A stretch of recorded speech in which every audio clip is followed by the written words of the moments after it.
Imagine what your trading would look like if you had no fear and no greed.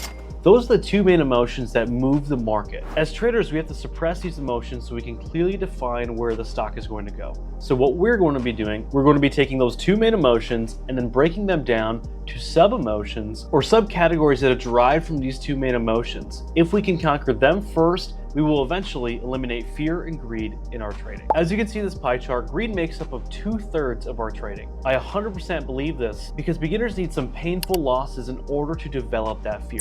Our brain can't possibly analyze the pain from something if it's never felt it before. So if you're a day one beginner and you haven't had extremely frustrating losses yet, the fear will come into play. But ask yourself, why did you get into trading first? Fast money, cars, lifestyle, all the gurus showing you this online. Well, they certainly don't help make my job any easier, but that's okay. Let's dive into some subcategories and try to figure out how we can master greed. I also have one more thing, the setup. And I genuinely think even 10% of trading is maybe the setup. I could teach you how to trade profitably in about 5 minutes. I'm dead serious. The setups that I trade are so stupid simple and they're extremely profitable. But with those two main emotions being in the way, you're not going to make money. So today, let's go over the big green one, greed. So what I do in my mastermind program, because I take a limited amount of students, only 30 at a time, I pair you up with an accountability partner. Once you are paired with your accountability partner, there's a series of questions you guys have to answer. What I'm looking for here is if you really struggle with fear or greed the most. Like I said, 2/3 end up being with greed, but I need to know what emotion you struggle with most. My students absolutely love this concept because as an educator, sometimes you don't want to tell me the things you're doing wrong, or you don't want to admit things you're doing wrong to me. With an accountability partner, you don't want to let your other partner down. So my students end up eliminating emotion and fear altogether a lot sooner than they would without an accountability partner. If you would like to join my mastermind and have an accountability partner for this, click the first link down below and we can sign up and fill up one of those 30 spots. We'd love to work with you. But if not, if you want to just steal this cheat sheet and have an accountability partner as your friend, I highly suggest you guys fill these out so you know what your partner struggles with most, fear or greed. With greed, we have three main subcategories here to talk about: timing, risk, and being oversized. Let's do oversized first. So as I talk about this, I'm going to talk about how to fix them. Number one, too much leverage. Now, the amount of leverage that you use will vary depending on your trading strategy.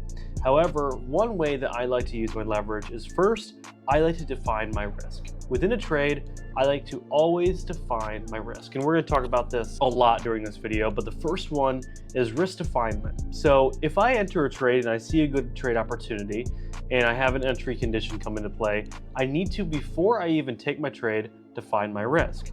If my risk is a lot closer to my average, well, I can now take a lot more leverage. The art of over leveraging isn't in the fact that we have to just all of a sudden tell ourselves to tone down the leverage. It's when to use it properly. Because there are times where you need to be using a fair amount of leverage on those A+ setups. Now, the times you should use it are when your risk is defined and with the risk definement being so close to your average. Have you ever had a trade opportunity where when you added, you were like, holy crap, there's no way this goes any lower. This is about to rip. And you're like, I could essentially have a risk-free trade if I put my stop loss right below my average because I know it's not going to get below there. And then it rips and you're thinking, told you. I knew there was just no way that was going to go lower, or within a 90% surety that wasn't going to go lower. Well, in those instances, those are the times that you can use a fair amount of leverage because your risk is so low. If you get stopped out, it should still be a paper cut compared to the win that you could possibly incur. So for me, when it comes to having too much leverage, it's not always about toning down your leverage. It's more about when to use it properly.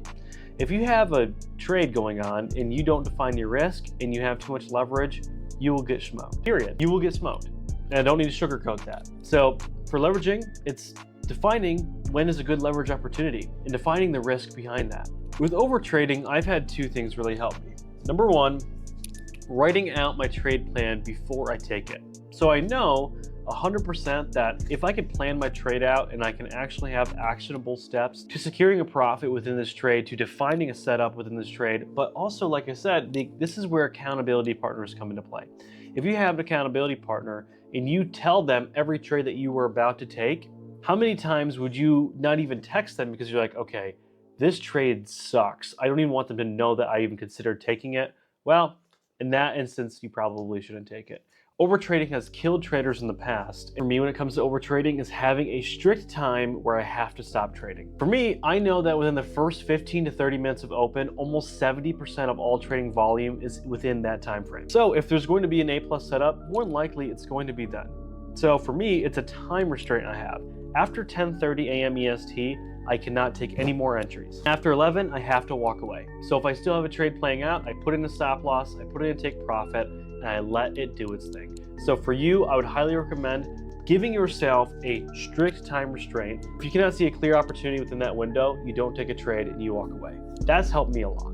That was the number one thing that helped me from overtrading, because I knew that I only had a 1 hour window, so I might as well take the best trade I possibly can within that 1 hour window. And if there's not a good trade opportunity, I don't want to blow my money within the first 30 minutes of me trading. The last one in the oversized category is revenge trading. This is a killer for beginners because they cannot accept the art of losing. And this is what a trader told me one time when I was at a networking event. He said the reason why you are able to not force yourself to take another trade and you're able to accept and conceptualize that loss and take it for what it is the reason why you get paid what you get paid. So what he was saying was, everyone loses because they simply do not have enough emotional strength for when they lose, except the fact that that was a good trade opportunity. Statistically, it just didn't work out. Except the fact that losing is a part of the game.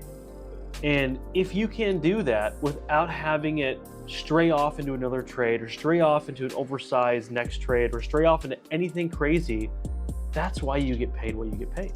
So I was like, okay, that makes complete sense. So for you, when it comes to revenge trading, you're not trading a sound setup, you're trading to make more money because you are being greedy and you do not want to conceptualize the loss.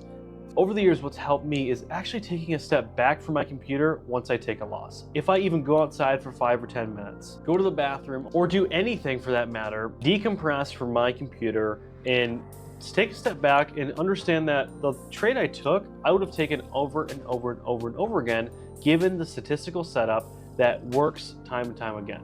So the trade I took wasn't the issue. It was just due to sheer probability that I didn't work out. So I conceptualize a loss, I decompress, and then if I still have time within my window, I can come back and trade, and there's an opportunity, I still can take it. However, I never usually ever take a trade, take a sizable loss, and then look for another trade opportunity.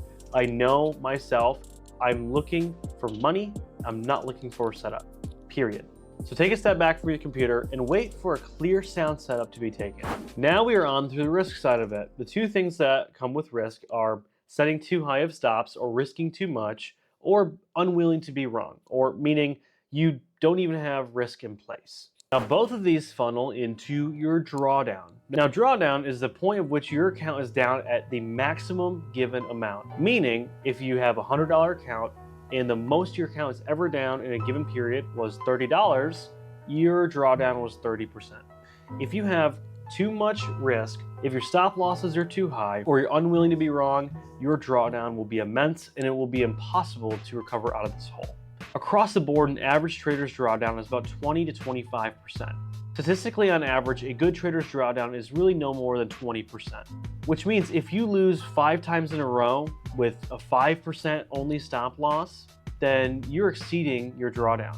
So when it comes to drawdown, we have to have two things: a clear risk definement, and we have to understand what our account can take. No matter the account size, no matter the trade size, I never suggest risking more than 3% of your entire account per trade.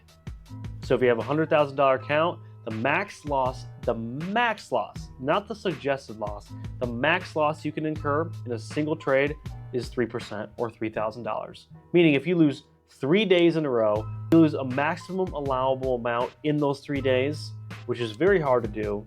You can be down maximum of $9,000. Your drawdown is 9%. Your stop losses are most likely too high. If you're risking more than 3% of your given account, more than likely you will never be profitable, sheerly from a drawdown perspective.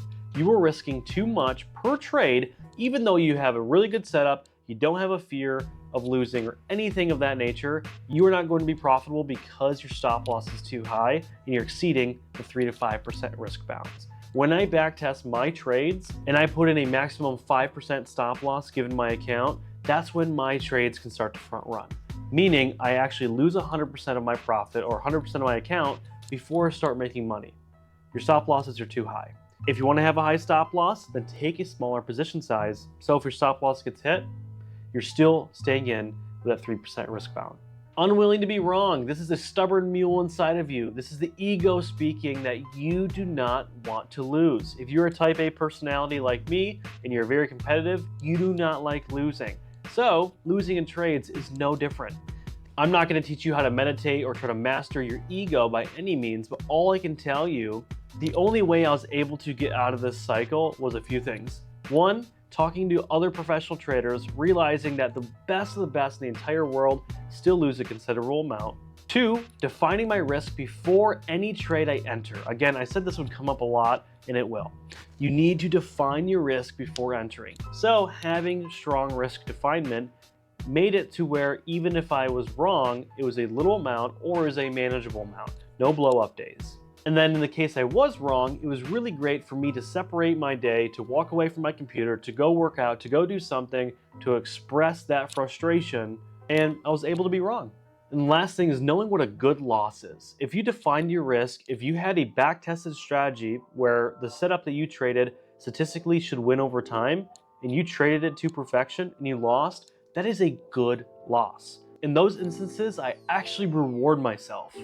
If you've been a trader for a little while, if you have a big green day, sometimes you go golf, pay for your buddies, go out to eat, get that extra appetizer, do something, spend a little extra money, trying to reward yourself from a good day. Sometimes those good green days are actually bad days because you over leveraged, you bet the farm on the trade, and you're just lucky enough that the stock swung in your way and you made money. The days that I took a manageable loss and I traded the setup that I actually intended on trading, those are the days that I reward myself because those are the hardest days in trading. You take a frustrating loss and you want to continue to go on. Take another loss and you eventually compound your loss to being a big blow up day.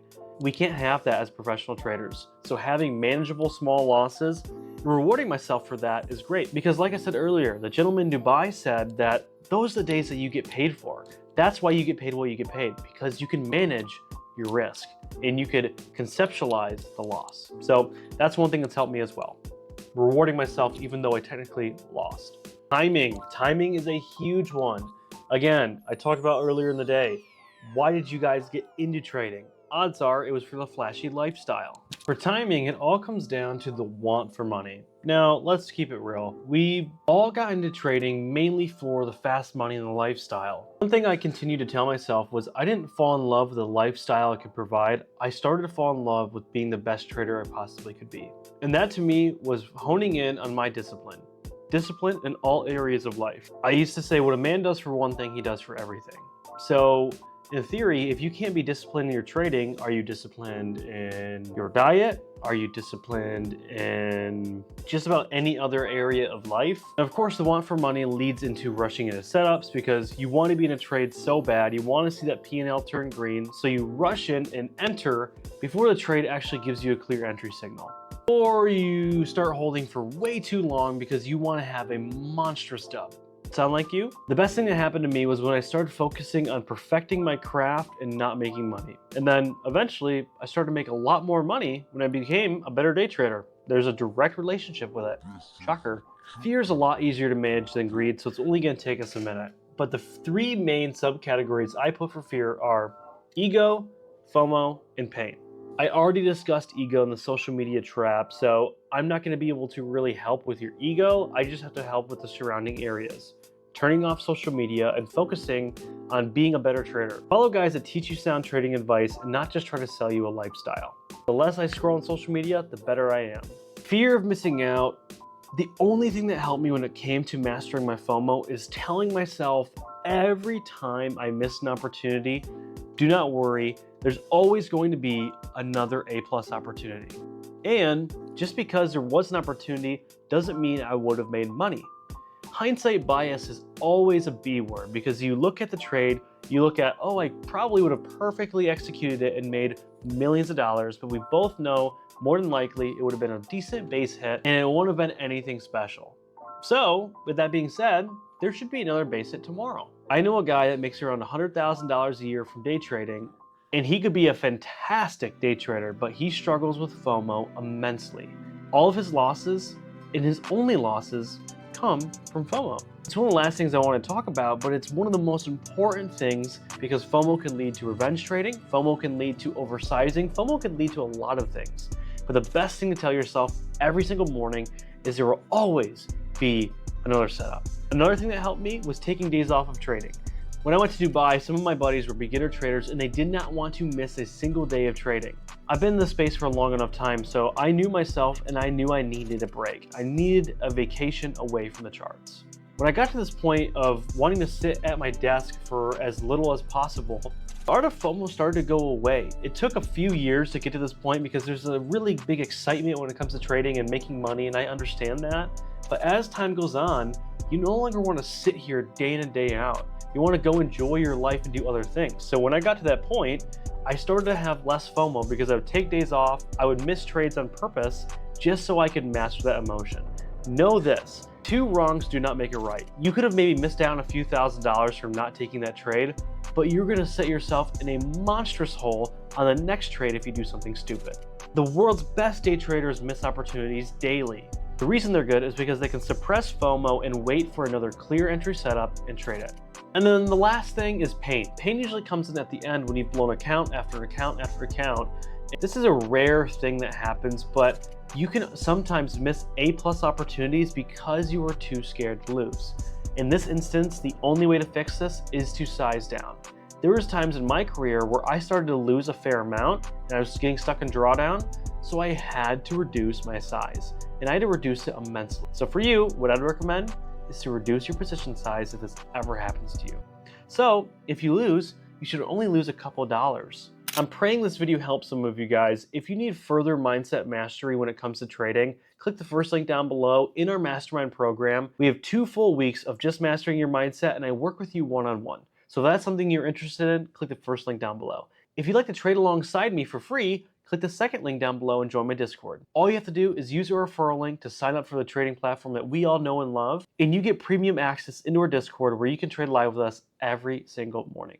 If you guys have any other questions beyond that point, put a comment down below and I'll answer them. Subscribe for the next video. Peace.